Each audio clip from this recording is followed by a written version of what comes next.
আলহামদুলিল্লাহ, সমস্ত প্রশংসা আল্লাহ সুবহানাহু ওয়া তাআলার জন্য, যিনি আমাদেরকে জমাদি ওসানির শেষ জুমায় ২৭তম দিবসে গত জুমার ন্যায় আবার আমাদের উপস্থিত করে দিলেন। সেই মহান রবের দরবারে উঁচু কণ্ঠে আমরা শুকরিয়া আদায় করি। আলহামদুলিল্লাহ। রব্বানা লাকাল হামদ হামদান কাসীরান তাইয়িবান মুবারাকান ফি ইয়া রব লাকাল হামদ কামা ইয়ানবাগি লিজালালি ওয়াজহিকা ওয়া লিআযীমি সুলতানিক। সম্মানিত ভাইরা আমার, আমরা ধারাবাহিকভাবে কবিরা গুনাহ সম্পর্কে আলোচনা শুনছিলাম। কবিরা গুনাহ আমরা শুনব, জানব এবং এই গুনাহ থেকে আমরা ফিরে আসব। গত জুমায় যেখানে আমরা আলোচনা শেষ করছিলাম, তারপর থেকে আমরা আবার ধারাবাহিক এইগুলো আমরা শুনবো ইনশাআল্লাহ। আজকে আমরা শুনবো কবিরা গুনাহ। আর একটা হচ্ছে আল্লাহর শত্রুদের সাথে বন্ধুত্ব করা। যারা আল্লাহর শত্রু, যারা ইসলামের শত্রু, যারা কোরআনের শত্রু, যারা সুন্নাহর শত্রু, যারা বিশ্বনবী মুহাম্মদুর রাসূলুল্লাহ সাল্লাল্লাহু আলাইহি সাল্লামের শত্রু, এদের সাথে বন্ধুত্ব করা, এটা হচ্ছে কি কবিরা গুনাহ। ইহুদি, খ্রিস্টান, এদের সাথে বন্ধুত্ব করা। এরপরে যারা মুশরিক, আল্লাহর সাথে শিরিক করে, এদের সাথে বন্ধুত্ব করা এই গুনাহ। এই জন্য আপনি যদি দেখেন যে এই ব্যক্তি আল্লাহর শত্রু, আল্লাহর জন্যই সে যদি আপনার বন্ধু হয়, তার সাথে সম্পর্ক ছিন্ন করতে হবে। আল্লাহর শত্রুদের সাথে ইমানদার ব্যক্তির কোনো সম্পর্ক থাকতে, এটা রাখাই হচ্ছে কি কবিরা গুনাহ। এই জন্য আল্লাহর শত্রু যারা, ইসলামের শত্রু যারা, কোরআনের শত্রু যারা, মুহাম্মদুর রাসূলুল্লাহ সাল্লাল্লাহু আলাইহি ওয়াসাল্লামের শত্রু যারা, ইমানদার মুমিন বান্দা, এদের সাথে কোনো সম্পর্ক নাই, রাখা হচ্ছে কবিরা গুনাহ। এরপর হচ্ছে চেহারায় দাগ দেওয়া। অনেকে এই যে শরীর কেটে নাম লেখে না, দেখছেন, বেলেট দিয়ে বিভিন্ন ছাপ দিয়ে নাম করে। এই যে চেহারায় শরীরে এইগুলো দাগ দেওয়া, এটা হচ্ছে কি কবিরা গুনাহ। এটা আমরা নিষেধ করবো। এখন আমাদের যে প্রজন্মটা আসতেছে, আমাদের এই উঠতি বয়সের ছেলেমেয়েরা এইগুলো করে।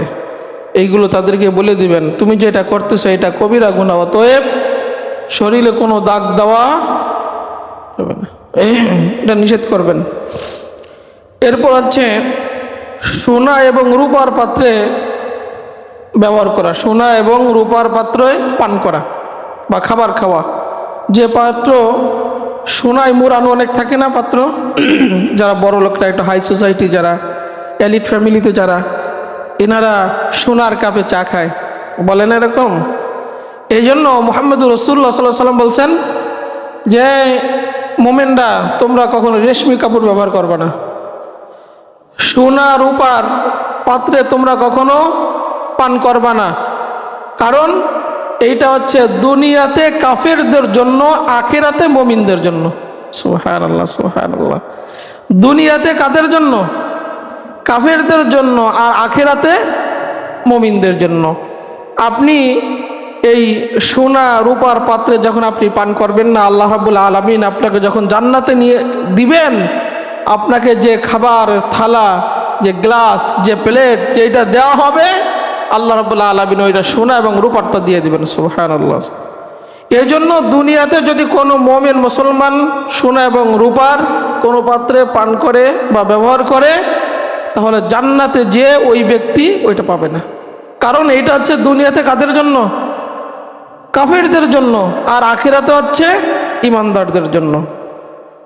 এরপরে কবিরা গুনাহ আরেকটা হচ্ছে কবরের উপরে বসা।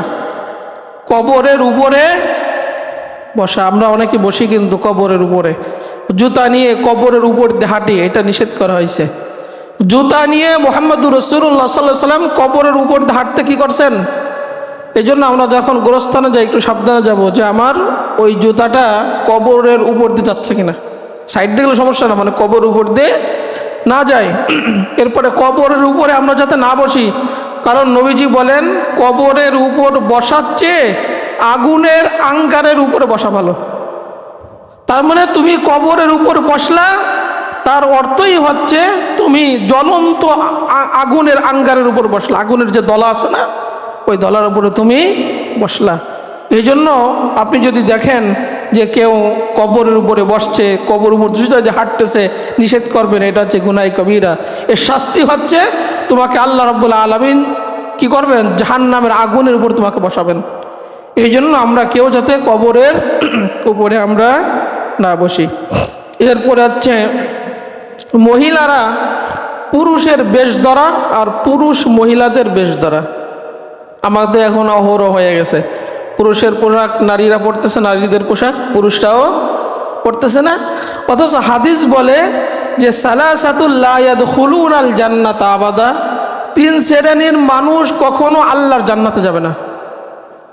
3 প্রকার মানুষ কখনো আল্লাহর জান্নাতে যাবে না। 1 নম্বর আদ-দায়ুস। দায়ুস হচ্ছে ওই পুরুষ যার অধীনস্থ নারীদেরকে বেহায়াপনার সুযোগ দেয়, অশ্লীলতার সুযোগ দেয়, এরা হচ্ছে দায়ুস। এরা কখনো আল্লাহর জান্নাতে যাবে না। 2 নম্বর ওর রাজুলাতু মিনান নিসা, ওই পুরুষ যে পুরুষ মহিলাদের বেশ ধরে, অথবা যে মহিলা পুরুষের বেশ ধরে। তার মানে একে অপরের পোশাক পরে তাদের সুরাত সিরাত এগুলো পাল্টায় ফেলাচ্ছে।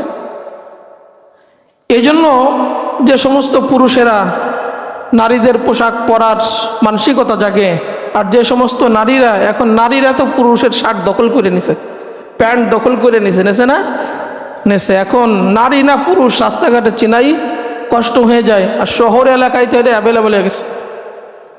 অথচ ওই সমস্ত অভিভাবকরা কখনো তাদের বাচ্চাদেরকে সচেতন করে না।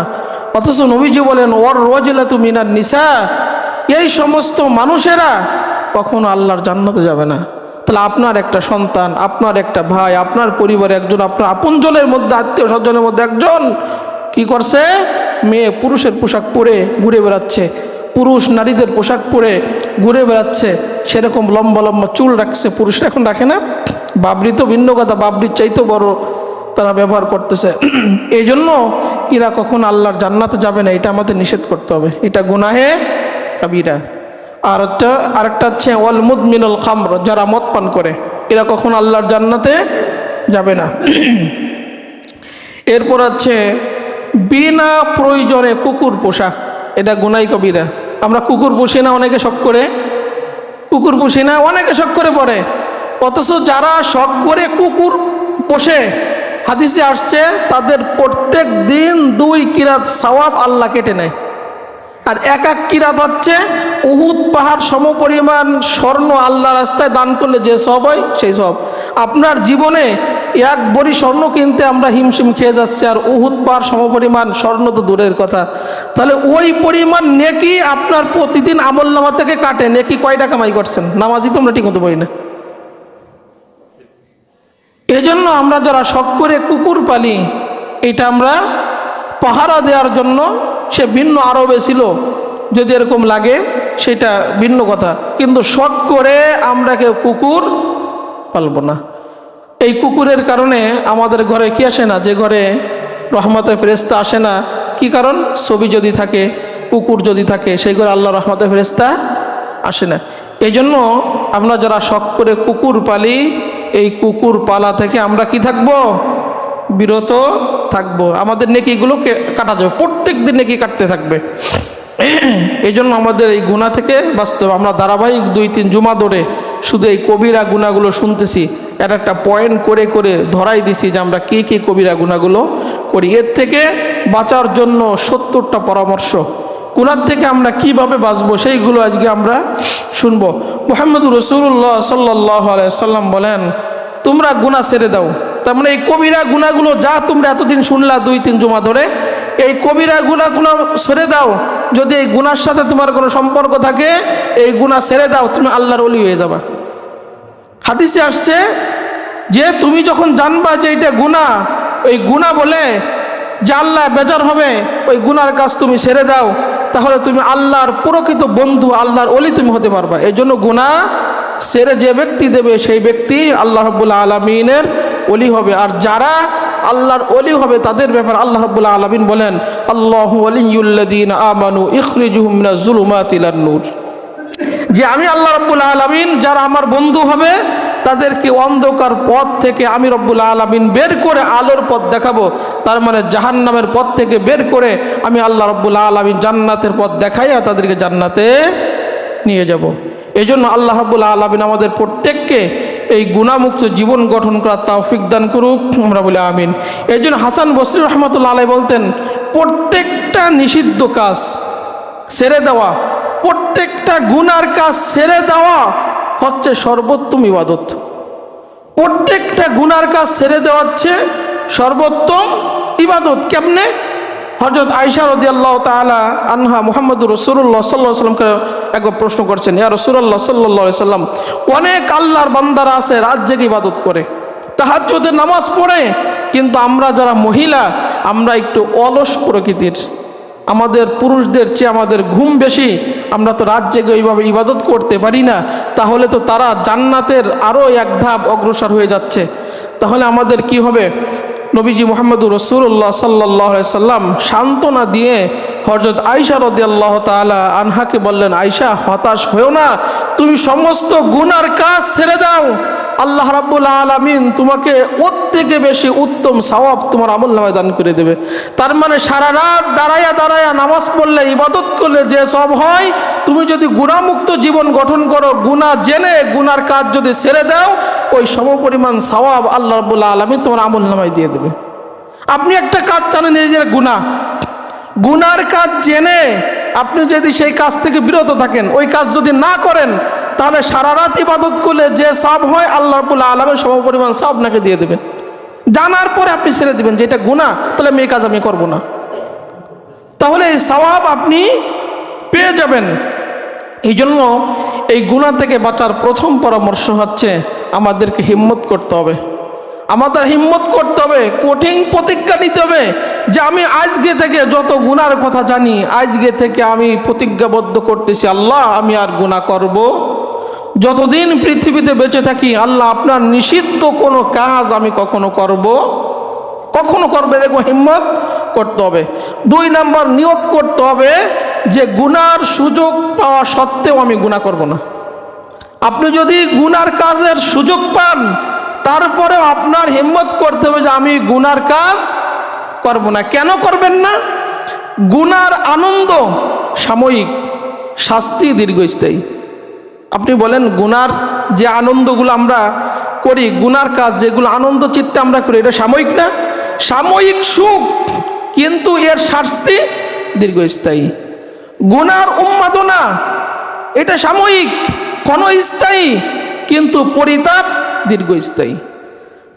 যেরকম কিয়ামতের ময়দানে আমরা যারা গুনাহ ছাড়তে পারি নাই, আমরা যারা ঠিকমতো আল্লাহ ইবাদত করতে পারি নাই, আপনি যখন স্বচক্ষে আল্লাহর জাহান্নাম দেখবেন, আল্লাহর শাস্তি দেখবেন, ফেরেশতারা কি কি উপকরণ দিয়ে আপনাকে শাস্তি দেবে স্বচক্ষে আপনি নিজে দেখবেন, তখন আপনি আল্লাহর কাছে বলবেন, রব্বানা আখরিজনা না'মাল সালিহান গায়রাল্লাযী কুননা না'মাল, আল্লাহ আর একবার আপনি দুনিয়ায় পাঠাই দেন, আমি গুনাহমুক্ত জীবন গঠন করব। আপনার ইবাদত ছেড়ে দিয়েছিলাম, আল্লাহ আপনার ইবাদত আমি করব। আল্লাহ রাব্বুল আলামিন প্রশ্ন করবেন, আওয়ালাম নুআম্মিরকুম, আমি কি তোমাকে এতটুকুন হায়াত দেই নাই, এতটুকুন বয়স দেই নাই, চাইলেই গুনাহ ছাড়তে পারতা, চাইলেই নামাজ পড়তে পারতা, চাইলেই ইসলামের ভালো ভালো কাজগুলো করতে পারতা, চাইলেই আমার হালাল কাজ করতে পারতা, চাইলেই আমার নিষিদ্ধ কাজ ছাড়তে পারতা, তুমি চাইলেই আমার উত্তম ইবাদতকারী হতে পারতা, কিন্তু তুমি তো এটা করো নাই। আমি তো তোমাকে এতটুকুন বয়স দিয়েছিলাম, যুগে যুগে নবী রাসূল পাঠিয়েছি, সাহাবী পাঠিয়েছি, তাবেঈ পাঠিয়েছি, তাবেঈন পাঠিয়েছি, মুস্তাহিনদের পাঠিয়েছি, তোমাদের এলাকায় ইমাম পাঠাইয়া তোমাদেরকে এইগুলো শোনাইছিলাম, কিন্তু তোমরা এই গুনাহগুলো ছাড়তে পারো নাই। অতএব আর 1 সেকেন্ডের জন্য হলেও পৃথিবীর বুকে ফিরে যেতে আর হাজার আফসোস করলেও বলেন একবার কবরে ঢুকলে আমি আপনিকে আর বের হয়ে আসার সুযোগ আছে ভাই? হাজার আফসোস করলেও আপনি কি আর একবার সিজদা দিতে পারবেন? কখনো পারবেন না। এই জন্য আমাদের গুনাহ ছেড়ে দিতে হবে, গুনাহমুক্ত জীবন গঠন করতে হবে। গুনাহ করার সুযোগ থাকলেও আমরা কখনো গুনাহ করব, কখনো আমরা করব না। কারণ আপনি মনে করবেন যে এর আনন্দটা ক্ষণস্থায়ী, কিন্তু এর শাস্তি, এর আযাব চিরস্থায়ী। এর উন্মাদনা এটা সাময়িক, কিন্তু এর পরিতাপ, এর আফসোস দীর্ঘস্থায়ী। আফসোস আমরা হাজারবার করলেও এই আফসোসের আর শেষ হবে না। এরপর আপনি যখন দেখবেন যে আপনি একটা গুনাহ করার নিয়ত করছেন, এই গুনার কাছ থেকে যখন আপনি নিয়ত করার পরে যদি না করেন, ফিরে আসেন, আল্লাহ রাব্বুল আলামিন ওই ফিরার কারণে আপনার আমলনামায় নেকি দিয়ে দেন, নেকি দিয়ে দেন। সুবহানাল্লাহ, সুবহানাল্লাহ, নেকি দিয়ে দেন। এই জন্য নিয়ত করতে হবে গুনার সুযোগ থাকা সত্ত্বেও আমরা গুনাহ করব না। এরপরে 3 নম্বর পরামর্শ হলো যে গুনাহকে ছোট মনে না করা, যে এটা ছোট গুনাহ, এটা করলে কি হবে, এরকম আমরা করি না। কারণ গুনাহ হচ্ছে আমাদের শত্রু। গুনাহ কি? যুদ্ধের ক্ষেত্রে কৌশল হলো শত্রুকে কখনো খাটো করে দেখার সুযোগ নাই, শত্রুকে কখনো ছোট করে দেখার সুযোগ নাই। তার মানে গুনাহ আমাদের শত্রু। এই শত্রু আমাদেরকে কি করবে? জাহান্নাম থেকে কাটাইয়া, জান্নাত থেকে কাটাইয়া জাহান্নামে নিয়ে যাবে। গুনাহ তো আমাদের শত্রু, গুনাহ করে আমাকে জাহান্নামে যেতে হবে, আগুনে জ্বলতে হবে। অতএব গুনাহকে ছোট করে দেখার কোনো সুযোগ নাই। নবীজি বলেন, যে সমস্ত গুনাহকে তোমরা ছোট মনে করো, ওই গুনাহ থেকেই তুমি বেঁচে থাকো। গুনাহকে ছোট মনে করো না। কি জন্য? হযরত আলী বলতেন, খুব খেয়াল করে শোনেন জ্ঞানীদের কথা। হযরত আলী রাদিয়াল্লাহু তাআলা আনহু বলতেন যে মানুষ হোঁচট খাইলে পাহাড়ের সাথে খায় না, পাথরের টুকরার সাথে খায়। কারণ আপনি তো জানেন যে এটা পাহাড়, এখানে যাওয়া যাবে না, আরেক সাইড দিয়ে যাইতে হবে। হোঁচট খেয়ে পড়ে হাত পা ভাঙে। জ্ঞানীদের কথা চিন্তা করেন কখনো? পাহাড়ের সাথে মানুষ হোঁচট খায় না। হোঁচট খাইলে মানুষ ছোট্ট ছোট্ট পাথরের টুকরার সাথে বা খাদে পড়ে পড়ে মানুষ কি করে হাত পা ভাঙে। তবে তুমি যে ছোট গুনাহ করে বলতেছো, ওই ছোট গুনার কারণেই তো তোমাকে জাহান্নামের আগুনে জ্বলতে হবে। কবিরা বলতেন যে ছোট গুনাহগুলো ছেড়ে দাও, কারণ ছোট ছোট পাথর দিয়েই তো কি হয়? বড় বড় পাহাড় তৈরি হয়। তার মানে আপনার ছোট গুনাহ করতে করতে করতে করতে জমা হতে হতে ওইটা গুনাহ কবিরা হয়ে গেছে। নবীজি বলতেন যে বনি ইসরাইলের একজন আবেদ ছোট্ট একটা গুনাহ করছে। গুনাহটা কি? বিড়াল বেঁধে রাখছে। বিড়াল বেঁধে রেখে তাকে কোনো খাদ্য খাবার দেয় নাই।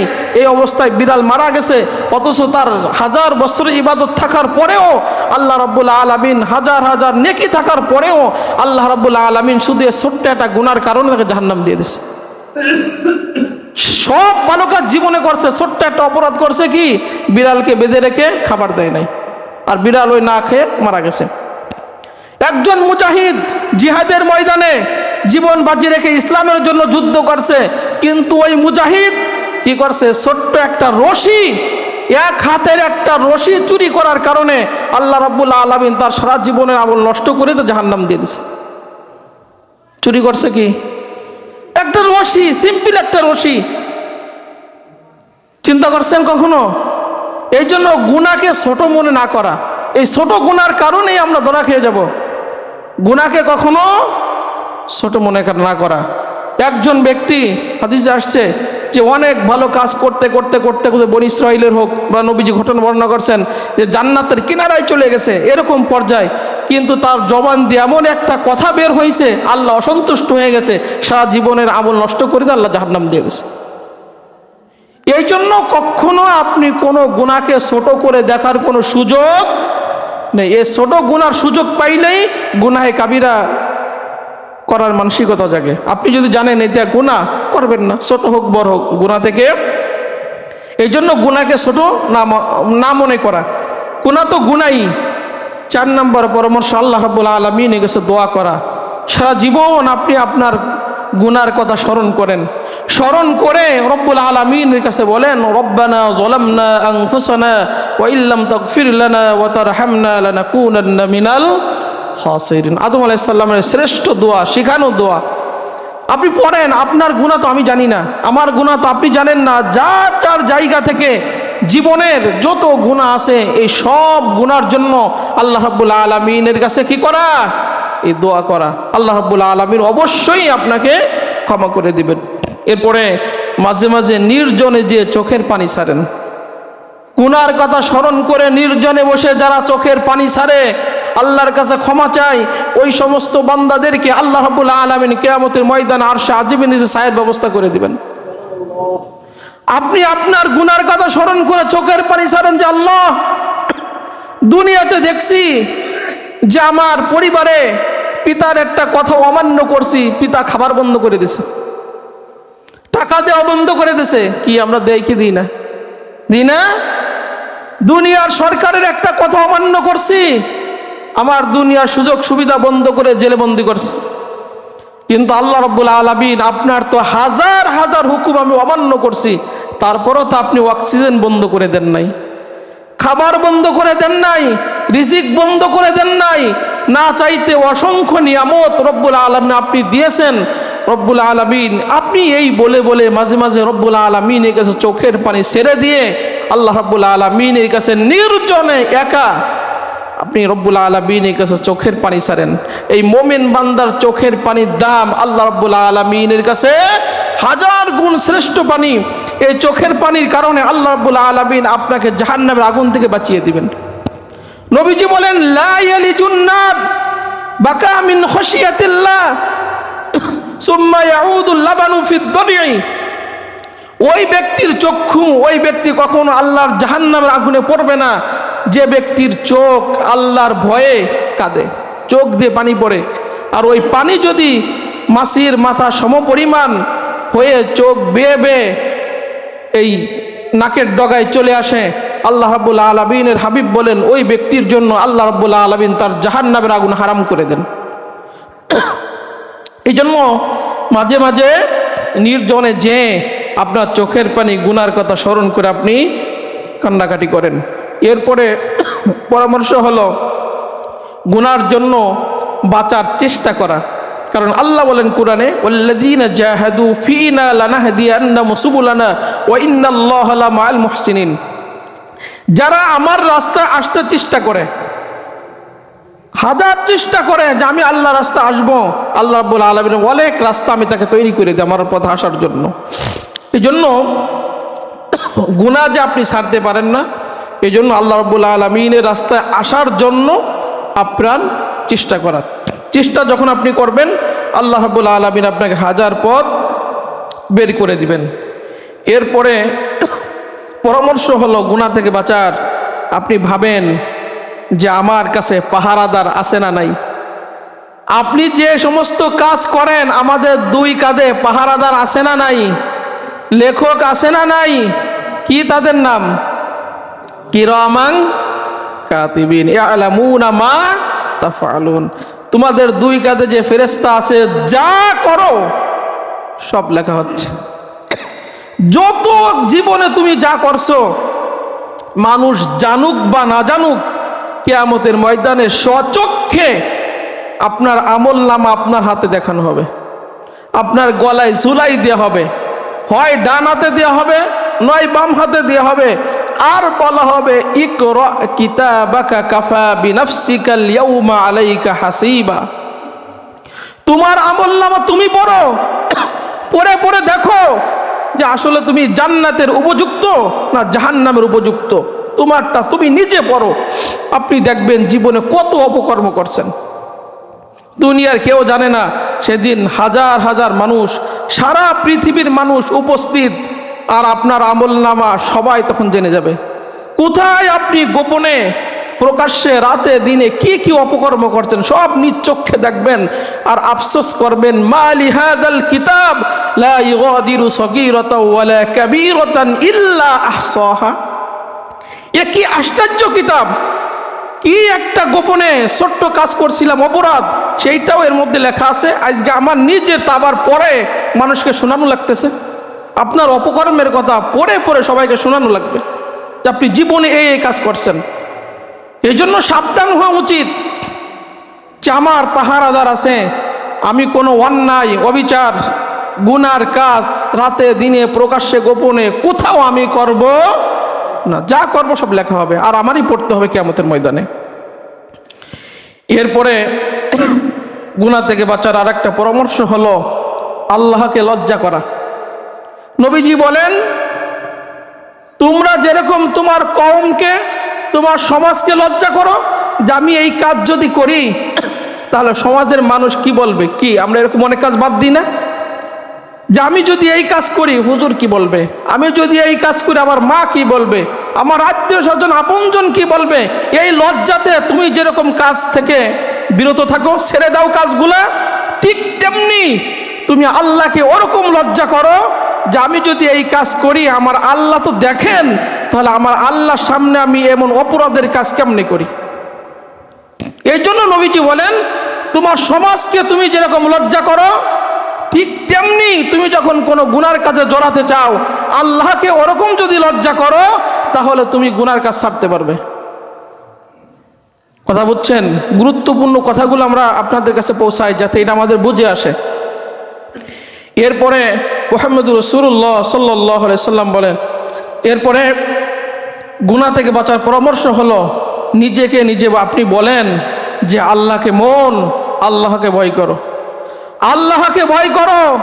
আপনি নিজের মনকে আপনি বুঝতেন যে আল্লাহকে তুমি ভয় করো। আল্লাহকে ভয় করে তুমি যখন গুনার কাজ ছাড়বা, দুইটা হাদিস বললে আপনি বুঝবেন আপনার জীবনে ফায়দাটা কি হবে। মুহাম্মদুর রাসূলুল্লাহ সাল্লাল্লাহু আলাইহি ওয়াসাল্লাম তিরমিজির হাদিসে আসছে, হযরত ওমর রাদিয়াল্লাহু তাআলা আনহু বলেন যে নবীজি একবার না দুইবার না 7 বারেরও বেশি মুহাম্মদুর রাসূলুল্লাহ সাল্লাল্লাহু আলাইহি ওয়াসাল্লাম এই হাদিস আমাদেরকে শোনাইছেন। হযরত ওমর বলেন যে বনি ইসরাইলের একজন ধনাঢ্য ব্যক্তি ছিল, তার নাম হচ্ছে কিফিল। ধনাঢ্য ব্যক্তি, এমন কোনো পাপের কাজ নাই জীবনে করে নাই, পাপিষ্ঠ কিন্তু ধনাঢ্য ব্যক্তি। একজন নারী দারিদ্র ক্লিষ্ট হয়ে তার দরবারে গেল। কিফিল বলল, আমি তোমার দারিদ্রতা অভাব দূর করে দিব, শর্ত হলো আমার সাথে গোপনে সময় কাটাতে হবে। এক পর্যায়ে মহিলা তার ছোট্ট ছোট্ট বাচ্চার মুখে খাবার তুলে দেওয়ার জন্য কি করলো, রাজি হয়ে গেল। যখন তারা উভয়ই এক জায়গা চলে গেল নির্জনে, যখন একে অপরের সঙ্গে স্ত্রীর রূপে ব্যবহার করবে ঠিক তখনই দেখে মহিলার চোখ দিয়ে বেয়ে বেয়ে পানি আসতেছে। কিফিল বলে যে তুমি কাঁদতেছে কেন, তোমাকে তো জোর করা হয় নাই। মহিলা বলতেছে, আজকে দারিদ্রতার কারণে অভাবের তাড়নায় বাচ্চাদের মুখে খাবার তুলে দেওয়ার জন্য আমার এই গুনার কাজটা করা লাগতেছে, অথচ জীবনে আমি এই কাজ করিনি। অথচ আমি আল্লাহকে ভয় করি। ঠিক ওই মুহূর্তে ওই পাপিষ্ঠ বান্দার মনে মায়া আসলো যে এই মহিলা যদি আল্লাহকে ভয় করে তাহলে আমারও তো ভয় করা উচিত, আমারও তো এই জিনার গুনার শাস্তি কিয়ামতের ময়দানে হবে। তিনি কি করলেন, গুনার কাজ ছেড়ে ওইখান থেকে চলে গেলেন। সন্ধ্যার সময় কিফিল মারা গেল। হাদিসে আসছে সন্ধ্যার সময় কিফিল মারা গেল, লোকজন ঘৃণাতে তার কাছে যায় না, কারণ সে পাপিষ্ঠ ব্যক্তি। সমাজের লোক কেউ যায় না, জানাজা পড়ার জন্য কেউ যায় না, পাপিষ্ঠ ব্যক্তি। কিন্তু আল্লাহ রাব্বুল আলামিনকে ভয় করার কারণে, আল্লাহকে ভয় করে গুনাহ ছাড়ার কারণে আল্লাহ রাব্বুল আলামিনের পক্ষ থেকে একটা সাদা পেজে তার ঘরের সামনে টাঙ্গাই দেওয়া হলো বা ঘরের সামনে ফেলে রাখা হলো যে ইন্নাল্লাহ কদ গফারা লিল কিফিল, নিঃসন্দেহে আল্লাহ রাব্বুল আলামিন কিফিলকে মাফ করে দিয়েছে। তার মানে আপনিও যদি গুনার কাজ করতেছেন, ওই মুহূর্তে আপনার রবকে ভয় করে গুনার কাজ ছেড়ে আসেন, নিঃসন্দেহে কিফিলের মতো আল্লাহ রাব্বুল আলামিন আপনাকে মাফ করে দিবে। এই জন্য আরো একটা ঘটনা, 3 জন যুবক হাদিসে আসছে, বুখারীর হাদিসে আসছে যে তারা বৃষ্টিতে ভিজতেছে, পাহাড়ের পথে চলাফেরা করতেছে, হঠাৎ বৃষ্টি থেকে বাঁচার জন্য তারা এক গুহায় ঢুকলো। অনেকে ঘটনা আপনারা শুনেছেন, এখান থেকে আমাদের শিক্ষা, এটা যেহেতু আজকে সময় থাকবে না, আমরা আগামীতে আপনাদেরকে শোনাবো এই ঘটনা। আপনারা শোনাবো যে গুনাহ থেকে বাঁচলে, আপনি গুনাহ যদি ছেড়ে দেন আল্লাহর ভয়ে, আপনার জীবনে কি কি উপকার আসতে পারে। এই জন্য সম্মানিত ভাইরা আমার, ওই 3 জন যুবক যাচ্ছে, পথিমধ্যে বৃষ্টি হলো, গুহার মধ্যে পাহাড়ের এক ফাঁকা, সেখানে আশ্রয় নিল।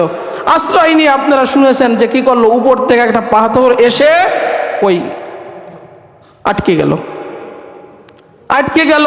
অসহায় মানুষজন তো আশেপাশে কেউ নাই, অসহায় অবস্থা। একে অপরকে বলে যে আজকে এই অসহায় অবস্থায় যদি বাঁচতে হয়, বাঁচাতে পারেন কে? আল্লাহ বাঁচাতে পারেন।